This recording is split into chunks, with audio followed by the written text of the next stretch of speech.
Hello everybody, Bogdan here and welcome to the weekly import-export news. As you've probably expected, before I start the newsreel, let me give you the quiz question of the week. So who is the second largest importer of live ships originating from Romania in 2020 in terms of value? And the options here are Jordan, Saudi Arabia or Libya.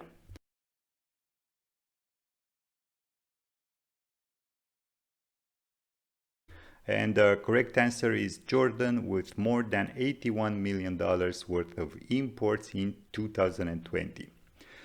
Okay, so first things first, a quick look at the Freightos Baltic index, and we see that for today the index is at $6,170, with the North America, West Coast to China and East Asia trade lane having the biggest increase, 28% to be precisely, while the lane from North Europe to China and East Asia decreased with 4%. As for the cross-Suez trade lines, we have China to North Europe at $11,000 and China to the Mediterranean at almost $10,700. And consider that these values are subject to further increases, as you need to pay some premiums and so on in order to lock the container and the slot on the vessel. So once again, guys, tough times ahead for the small and medium importers and exporters doing business in or with Europe and the United States. And guess what? Those skyrocketing freight rates translates in huge operating profits for the carriers. In fact, the listed global carriers recorded no more and no less than $16 billion in operating profits in the first quarter of 2021. And if you're wondering who had the highest EBIT in the first quarter, well, it's Casco with close to $3 billion, followed by the industry leader and trendsetter, as I like to call it, Maersk, who reported $2.7 billion EBIT. And on the third place, we have the French CMA CGM with $2.46 billion EBIT. And as the article suggested, to put these figures into perspective, from 2010 until 2020, only twice, I repeat, only twice did any carrier recorded a positive EBIT of more than $500 million. And you know, in maritime shipping, they are speaking about cycles and super cycles. Well, I think it's time to enlarge the taxonomy and insert the concept of the Uber cycle or something like this, as the shipping industry did not experience until now this kind of profitable conditions. But rest assured, what goes up must go down, and I don't know, not tomorrow or the next week or the next month, but freight prices will go down. And by then, the beneficial cargo owners will have learned, I hope, their lessons and will be more resilient in terms of their supply chain. And it comes to mind a great research paper done by Jean-Paul Rodriguez, who analyzed the global container shipping disruption and resilience going through the 2008 financial crisis and the COVID-19 pandemic. And the bottom line and the message is very clear: the shipping companies who survived the 2008 financial crisis, I don't know, through alliances, better asset utilization, slot sharing, vessel sharing, and so on, managed not only to survive but to thrive during the COVID-19 pandemic, because they learned their lessons. And we see from the figures how good they learned their lesson.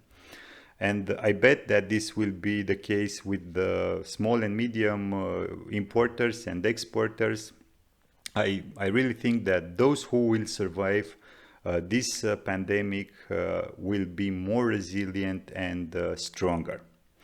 Anyway, let's move now to the second news that I want to share with you guys, which is very, very interesting, and it involves Home Depot, one of the largest importers in the United States, whose supply chain manager and the C-level executives had enough with all these bottlenecks and decided to take the situation under their own control by chartering a vessel that will be at their disposal and will do pendulum voyages between China and the United States with 100% Home Depot containers. So heads down, Mr. Ted Decker and the team, not necessarily for chartering the ship, but for sending a message to the shipping companies. Because let's be clear about one thing, what Home Depot is doing, it's also a public relation move, if you ask me. Quite an expensive one, but nonetheless, the message is clear towards the shipping companies. You want to play this game? Bring it on. And speaking of the United States, this brings us to the next news, which is telling us that the US Congress discussed about forcing liners to accept US export container bookings, especially for the agricultural sector that experiences the biggest problems. And there is the Californian Democrat Congressman John Garamendi, who somehow accused ocean carriers of being price gougers. Of course, the CEO of the lobbying group World Shipping Council dismissed the price gouging claims by saying that these problems are caused by massive increase in US imports. Also, the Federal Maritime Commission Chairman Daniel Moffett was also asked about the issue, but his feedback was way too diplomatic, if you ask me, saying that yes, we can't just scapegoat the carriers. There are good eggs and bad eggs in all of these baskets. Well, if they are, share with us your investigation, Mr. Maffei. Please tell us who is bad, who is a bad egg, and who is not. Sorry guys, but I think that the Federal Maritime Commission long-awaited investigation about the practices of the ocean carriers somehow lost momentum, and now every exporter or importer, the small and medium ones, are for themselves, if you ask me. And yes, I was excited to hear more about the Federal Maritime Commissioner investigation about the practices of the carriers, but reading this article and the declarations here, I'm inclined to believe that we all won't see any new information anytime soon. Anyway, let's move to the next news, which is coming all the way from Dubai, where it seems that non-oil external trade had a growth of 10% in the first quarter, with gold topping the list of commodities, followed by the telecom sector, diamonds, jewelry, and vehicle trading. In addition to that, the re-export activity grew, reaching 99 billion dirhams in absolute value and 5% growth in relative one. It seems that the growth was partially driven by generous stimulus packages launched to support the businesses during the pandemic, and of course the location of Dubai as a hub in the international freight routes, both for air and sea. So it seems that Dubai is trying more and more to focus its future growth on sectors like logistics and financial services, thus trying to reduce the dependency on petroleum exports. And yes, I really think that this will have to be the mindset for all the big petroleum exporters in the regions, as they need to find a niche market, a niche sector, and develop their industries if they want to keep their vaults full with cash. Otherwise, even with all their sovereign funds and all the investments and acquisition around the world, I am afraid that these won't help them in the long run. They need something local or regional, some sort of clustering activities which adds value and grows in an organic way. Anyway, that's my opinion, and I might be wrong, of course, but focusing your growth on petroleum exports is not a long term strategy, if you ask me. Anyway, let's wrap up this session with some good news coming from Uganda, where Valerie Muigai, I hope I've pronounced her name correctly, decided to make a business which focuses on reusable diapers.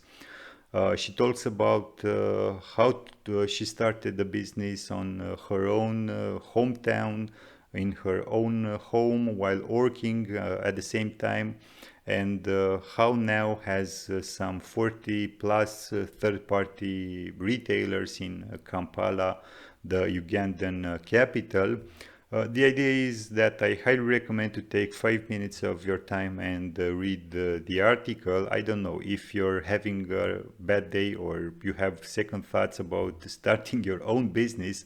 Remember that somewhere in this world somebody is taking action and does not wait indefinitely for taking a decision.